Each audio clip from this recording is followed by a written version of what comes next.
नमस्कार, मी लतिका। आज मी तुम्हाला वामची सुक्की भाजी बनवून दाखवणार आहे। एकदम थोडक्यात आणि थोड्या साहित्यामध्ये। ही अर्धा किलो वाम आहे। स्वच्छ साफ करून बघा असे तुकडे करून आणलेले आहेत अशा पद्धतीचे। छोटे मोठे आपल्या आवडीप्रमाणे आणायचे। हे पहिले मी असे करून घेतले होते, पण ह्याला काटे असतात ना साईडला, त्यामुळे मी परत असे त्याचे तुकडे करून घेतले नाही। ह्याला काय केले तुम्हाला सांगते। ह्याला ज्वारीचं पीठ, थोडंसं मीठ आणि लिंबाचा रस टाकून असं चांगलं चोळून धुवून घेतलेलं, कारण हे चिकट असतं ना, त्यामुळे स्वच्छ धुवून घ्यायचं त्याला। कारण पूर्ण व्हिडिओ दाखवले की नाही तर खूप मोठे होते, म्हणून मी साफ करून घेतलेलं आहे। मग तुम्ही गव्हाचं पीठ लावलं तरी चालते, तांदळाचं पीठ लावलं तरी धुवायला चालते। वाटण केलेलं आहे। ह्याच्यामध्ये थोडीशी कोथिंबीर, 4 पाकळ्या लसणाच्या, अर्धा इंच आलं, 2 हिरव्या मिरच्या, अर्धा चमचा जिरं आणि अर्धा चमचा धने बारीक करून घेतले। आता ह्याच्यामध्ये काय करायचं माहिती आहे का, पहिलं थोडंसं लिंबू लावून घेणार आहे। पहिलं पण लावलेलं, 1 चमचाभर टाकायचं आणि हे चांगलं मिक्स करून घेऊया। लिंबाचा रस बघा मी सगळीकडे चांगलं चोळून घेतलेला आहे। त्याच्यामध्ये हे वाटण टाकून घेऊया। सगळं टाकायचं आपल्याला बघा। हे वाटण टाकून घेतलेलं आहे, हे चांगलं मिक्स करून घ्यायचं। आणि हिरवी मिरची जी टाकलेली होती ना, ती कमी तिखटवाली होती बरं का। मस्त असं आपण मिक्स करून घेतलेलं आहे। आता आपण ह्याला काय करू, एक 10 मिनिटासाठी फक्त झाकून ठेवूया।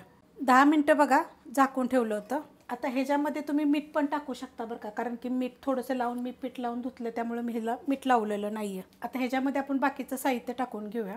ही तिखटवाली मिरची पावडर आहे, चवीप्रमाणे मीठ टाकायचं। ही आपली कलरवाली मिरची पावडर आहे, गरम मसाला पावडर, जिरे धने पावडर आणि थोडीशी हळद। आता तुम्ही ह्याला काय करू शकता माहिती आहे का, नुसतं हळद, मीठ, लिंबाचा रस लावूनसुद्धा ठेवू शकता। आता हे आपण टाकून घेऊया आणि हे आपल्याला चांगलं मिक्स करून घ्यायचं। ह्याच्यामध्ये मस्त असं बघा मसाला सगळ्या ह्याला लावून घेतलेला आहे। आता मसाला किती होता, ह्या चमच्याच्या मापाने सगळे 1-1 चमचे होते। मग तुम्ही ही अर्धा किलो आहे तर तुमच्या ह्याच्याप्रमाणे घ्यायचं, कमी जास्त। तुम्ही तिखट कमी खात असाल तर तिखट कमी घेतलं तरी दोन्ही पण चालेल। बाकीचं गरम मसाला वगैरे ह्याच्यामुळे घ्यायचं आणि चवीप्रमाणे मीठ घ्यायचं। आता आपण बनवायला घेऊया। कढई गरम करत ठेवलेली आहे, त्याच्यामध्ये आपण तेल टाकून घेऊया। तर तेल टाकायचं आपल्याला छोटं 1 पळी, तुमच्या आवडीप्रमाणे तुम्ही थोडंसं कमी जास्त करू शकता। आता तुम्हाला ह्यात बदल जर करायचा असेल का नाही, तर ह्या तेलामध्ये अर्धा चमचा जिरं टाकायचं। 1 मीडियम आकाराचा कांदा पण बारीक कापून टाकला तरी चालेल, मस्त होतं त्याच्यामध्ये। तेल चांगलं गरम झालेलं आहे। आता त्याच्यामध्ये आपल्याला हे टाकून घ्यायचं आहे।